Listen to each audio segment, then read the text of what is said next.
Hi there. We're going to be talking about single displacement reactions, and these are a little bit more complicated than synthesis and decomposition. What happens here is you're going to have a compound, you can see them here, and you're going to have an element that wants to cut in on the compound.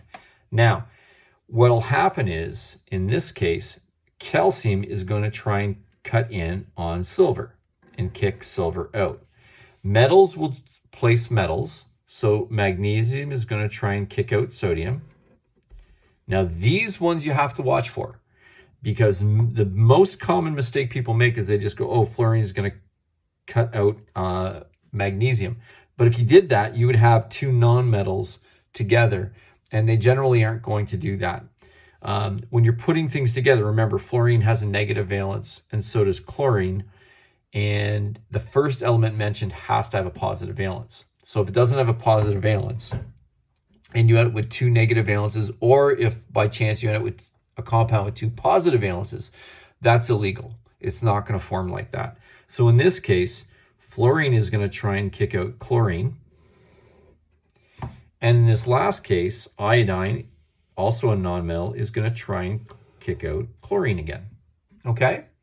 Now, it's not a simple case of just, oh, calcium's just going to kick out silver and silver is just going to be happy going out by itself. Silver is more stable when it is bonded to chlorine to form silver chloride. Silver does not want to be by itself again. Just think of elements by themselves as a bad thing.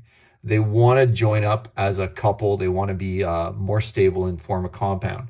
So the only way calcium is going to be able to kick out silver in this case is if calcium is more reactive than silver. So in order to do that, you have to have the activity series right in front of you.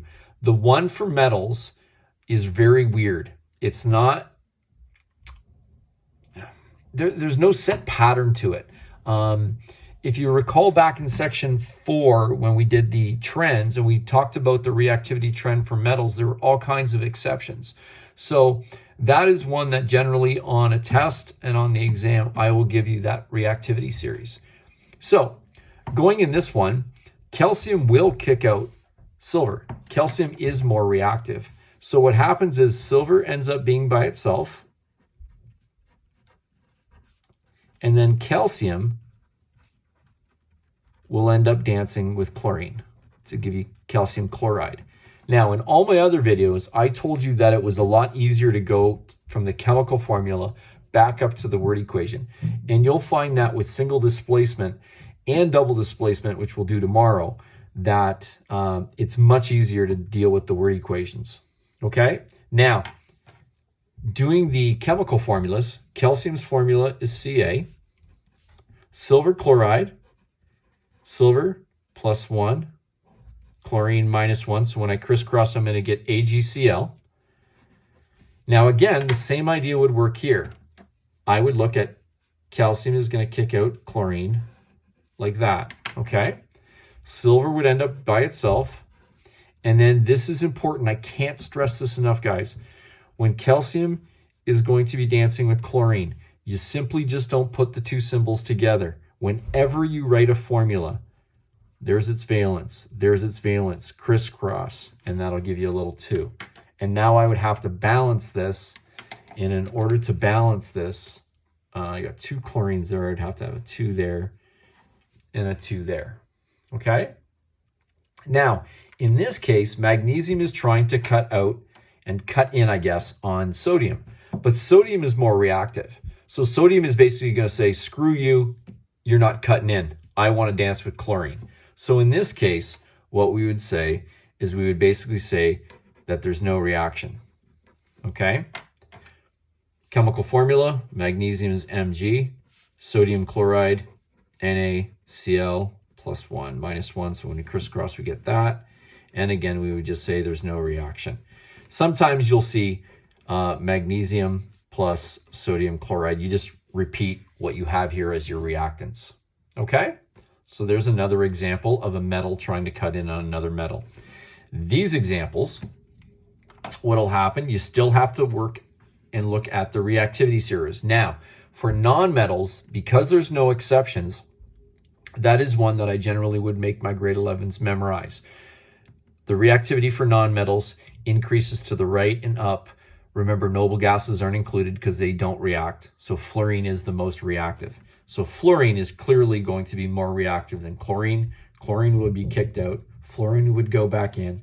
So I'm going to end up with chlorine on the outside. Now, the other thing you have to kind of keep in mind is you have to change this back to chlorine, not just chloride. And then we got magnesium fluoride. So you do have to play with the name a little bit. You can't have magnesium fluorine. You'd have to change that to an ide. And then this goes back to chlorine.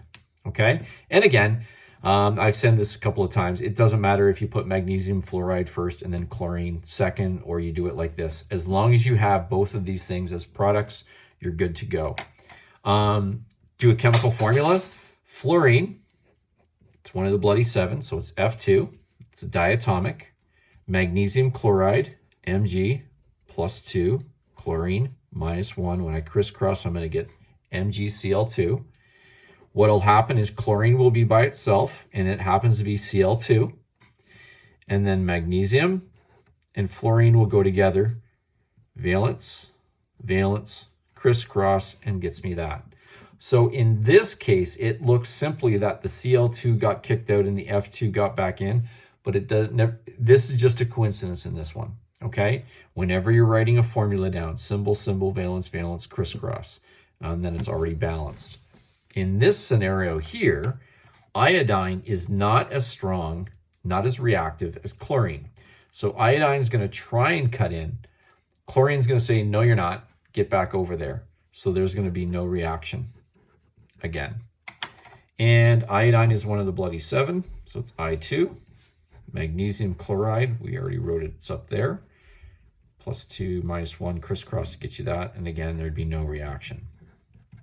So these are two examples of nonmetals trying to cut in that you'd want to include in your note.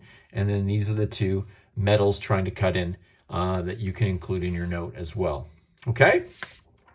Here's a couple other examples. Now, these are not dealing with word equations. These are just simple chemical equations. And let's just pretend that I don't even want a word equation in this one. Well, what's happening here? Barium is a metal. So barium is going to try and kick out zinc. And zinc is going to be out to the side. So in order to look at this, I have to look at the reactivity between barium and zinc. And if you do that, you will find barium is more reactive. So barium will cut in on zinc. So zinc will be by itself, and then barium will be dancing with nitrate. And again, symbol, symbol, valence, valence, crisscross. I need brackets around the nitrate because I have more than one of them, okay?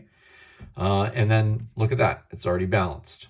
So if you had a word equation, zinc nitrate plus barium, you have an arrow, zinc plus barium nitrate.